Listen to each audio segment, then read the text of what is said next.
It's hard to believe, but Keir Starmer has only been Prime Minister for a couple of months. And in that time, he's gone from a net positive approval rating of plus 29% all the way down to plus 1%, with his favourability numbers even worse, as 56% of the public view him negatively. So does that mean his premiership is already nearing its end, or is this seemingly drastic fall from grace exaggerated? When Starmer first entered office, he frequently touted the Labour Party's enormous mandate after the July 4th election. And while on paper this is entirely accurate, looking at the numbers, it becomes clear why Starmer's attempts to paint his party as popular might just have backfired. You see, despite receiving the party's best result since 2001 in terms of seats, it was actually their worst result when it comes to total votes since 2015, and that's including their landslide loss to Boris Johnson's Conservatives in 2019. Though that's not to say that Starmer was never popular. In fact, he received an almost positive reception from the public overall, which might not sound like a lot at 44% favourability, but it is a rare feat for a British politician to receive such numbers. However, as you'll know, this did not last, with his unfavourable numbers since rocketing to 56%.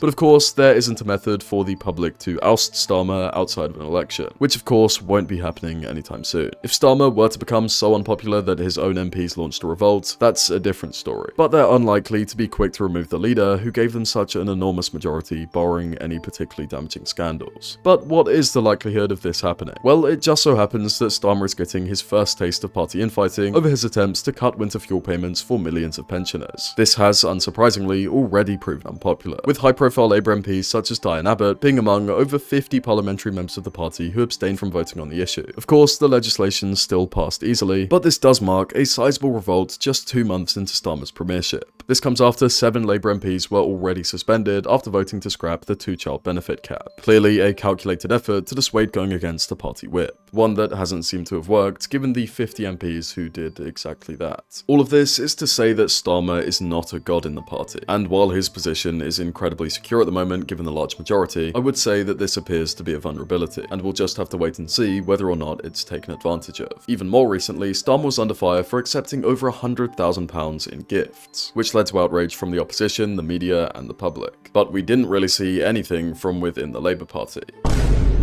hinting once again that his position as leader is fairly strong. But that brings me to the other measure of Starmer's security, the opposition. Recent opinion polls show a steady Labour voting intention roughly in line with their performance at the July 4th election, painting a very different picture compared to Starmer's plummeting approval. A big part of this is undoubtedly the lack of stable opposition from the Conservatives, leading to the Reform Party virtually catching up in the polls. But of course, with their 5 MPs, they aren't really much of a force to be reckoned with within Westminster. So let's take a look at the official opposition and see whether or not they'll be able to mount a challenge to Starmer, and who exactly could lead that charge. Right now, the Conservatives are in the midst of another leadership contest, with the field already being whittled down with Priti Patel and Mel Stride being eliminated. This leaves us with Tom Tugendhat, James Cleverly, Robert Jenrick, and Kemi Badenoch. Now this time around, it's been a little difficult to predict who will come out on top. But from the way I see it, Tugendhat and Cleverly are both part of the moderate wing of the party, leaving Badenoch and Jenrick on the right. Now that doesn't mean that they'll automatically lend their votes to a particular candidate if eliminated, but it does give us some indication. This method gives Tugendhat and Cleverly a cap of 42 votes, while Badenoch/Jenrick sit comfortably at 61. Even including the votes of the now eliminated Mel Stride, the moderates still fall short with 58. Keep in mind, this is far from a perfect model, but it should make it fairly obvious that the final 2 going to the members' ballot will not both be from the moderate wing of the party. But if they are able to coalesce around a single candidate, this could theoretically prevent Kemi Badenoch from making it to the members' vote. If that's the case, this head-to-head polling might give some indication as to who will come out on top. Otherwise, to sum up, if Badenoch makes it to the members' vote, she will almost certainly be the next leader of the Conservative Party. I can say that with almost absolute certainty given her popularity with party members. If she doesn't make the cut, it's a bit more up in the air. Whoever the next leader is, they will have the daunting task of uniting the party, though Starmer's decreasing popularity